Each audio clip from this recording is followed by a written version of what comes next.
For someone who's thinking of learning the piano or the keyboard, choosing their very first beginner keyboard can often be a daunting process because they have no experience playing before and all the technical jargon may be way over their head and they have no idea which is the most suitable keyboard to get. However, choosing the correct beginner's keyboard plays a huge role in making or breaking the learning process, the passion and the interest in that beginner's journey. And at least 20% of the comments in my videos ask questions like this.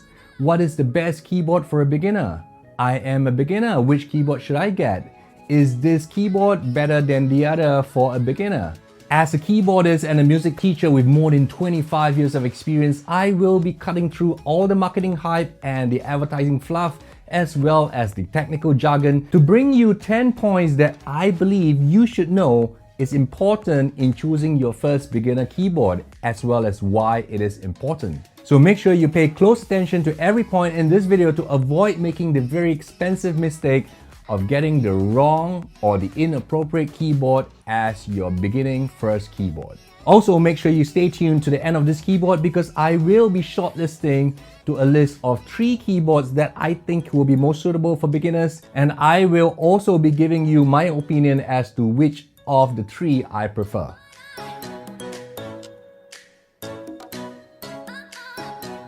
If you're new here, welcome. My name is Jeremy C, and in this channel I make videos about a range of keyboards, digital pianos, as well as live in Singapore. If you are interested in content like this, make sure you subscribe and smash that notification bell icon to not miss out on any videos I upload.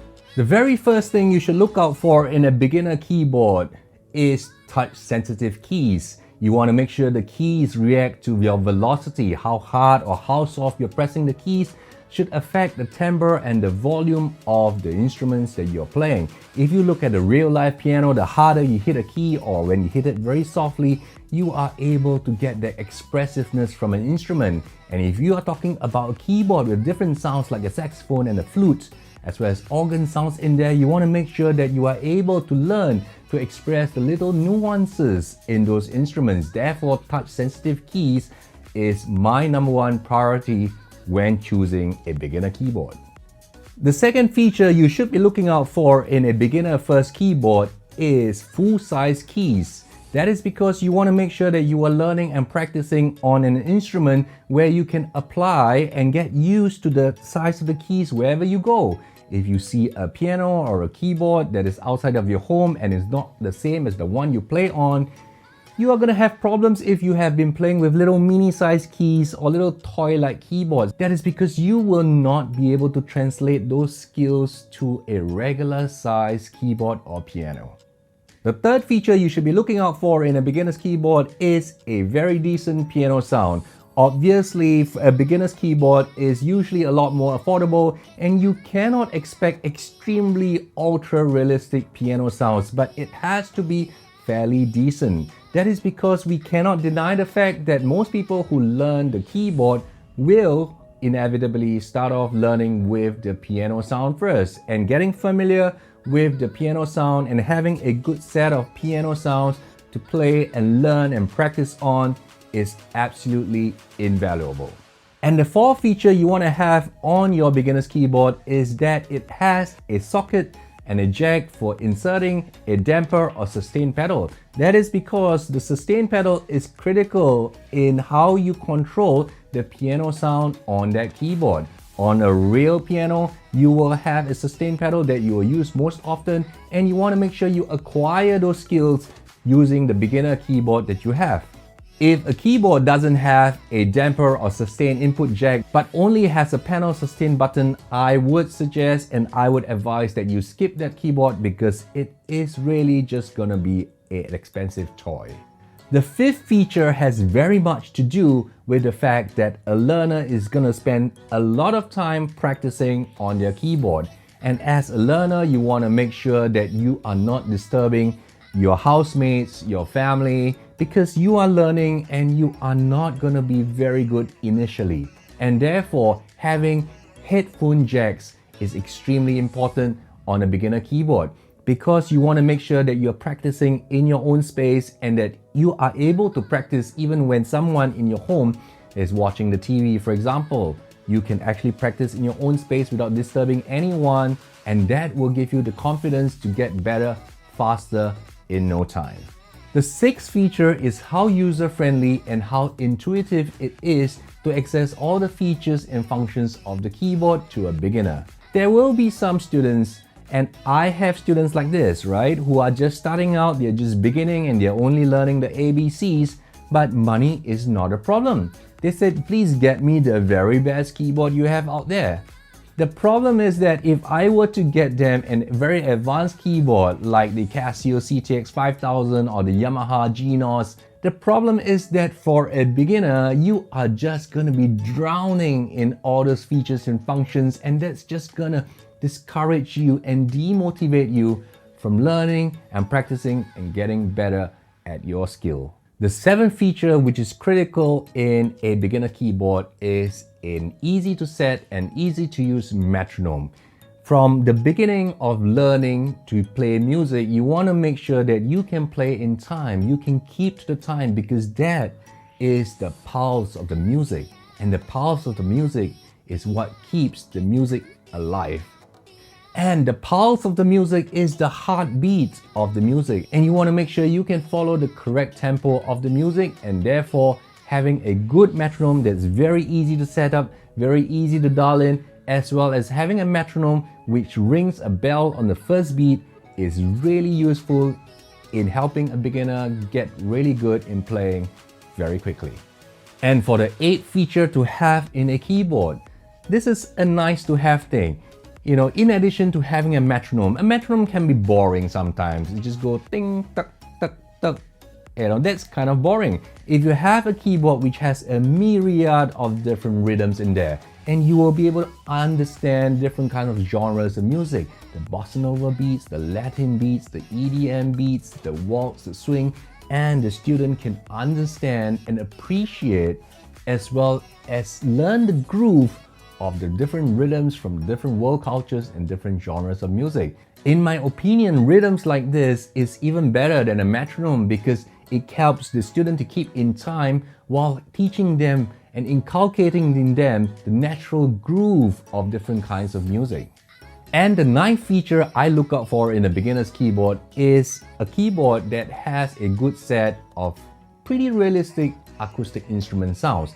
The fact that we are learning the keyboard and we are using the keyboard is because we have available to us through technology different kinds of sounds, and not just one single sound is found on a regular acoustic piano.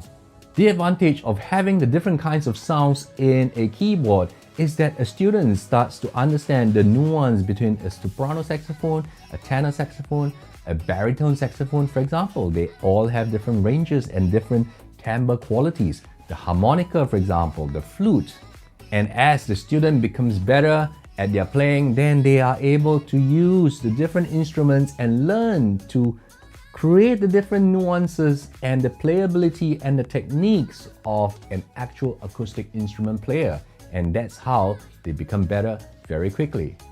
And the 10th and final feature I look out for in a beginner's first keyboard is that it has to be affordable. As affordable as possible while containing all these features. The thing is that the quit rate among people who learn music, especially keyboard, can be pretty high because you are talking about having to use both hands, coordinating with the rhythm, understanding chords, and all this kind of different stuff that's going on at the same time. So very often, a lot of students do not understand that just listening and enjoying music is quite different from trying to play it. There is a certain degree of effort and skill and commitment to try and learn an instrument. And very often, if they buy a too expensive instrument and they quit, they are gonna lose a massive sum of money and they are just gonna feel the heart pain. So I always suggest that a beginner keyboard has to be very, very affordable while fulfilling these 10 items that I have listed for you. And of course, part of this affordability has also got to do with the resale value of the keyboard. Usually a keyboard that is affordable yet containing all these features very often retains its value very, very well because those who know what they're looking for will definitely be looking out for keyboards like this. So that was the 10 feature, but here is an extra bonus feature for you. If you have a beginner keyboard that is small, compact, lightweight, preferably even battery operated, the advantage of that is that you can always keep it close to you. You can have it in your bedroom next to you, because remember, you want to be practicing it often, and having it in your sight, in your view, and having it staring at you as much as possible when you are in your room, right? That creates the ability and the desire to sit down and practice. So the other advantage of having a very slim, compact, as well as battery operated carrying around instrument is that the student can carry it around and have it part of their lifestyle in little parties, at the beach, by the pool, just to make music and have fun having music as part of their regular life. With all this being said, there are actually 3 models that I've shortlisted which meets this requirement. So from Roland, we have the Roland EX20. From Casio, we have the Casio CTX 700 and the Casio CTX 800. And from Yamaha, we have the PSR E363. Out of these 3 keyboards, I personally do not like the Roland EX20 because it is pretty much a rebranded China medallion keyboard, and it doesn't carry a lot of the Roland DNA that Roland is famous for. I would rather that a student, a beginner, spend the money on a Casio CTX 700 or 800 and the Yamaha PSR E363. So you would do well with either one of this keyboard, but if you prefer more acoustic sounding voices, the Yamaha PSR E363 is more suitable. And also, in my own personal experience using this keyboard, the Yamaha PSR E363 does tend to be a little bit more user-friendly than the Casio CTX 700 and 800. However, the Casio CTX 700 and 800 can be found at a very competitive price in certain markets. And if you don't want to spend too much, I have no issues. If you go with the Casio CTX 700 or 800, you've got yourself a very good beginner keyboard that you can enjoy for quite a few years before you need to upgrade if you are a beginner. I hope you guys found this information useful. Keep making great music, and I'll see you in the next video. Bye bye.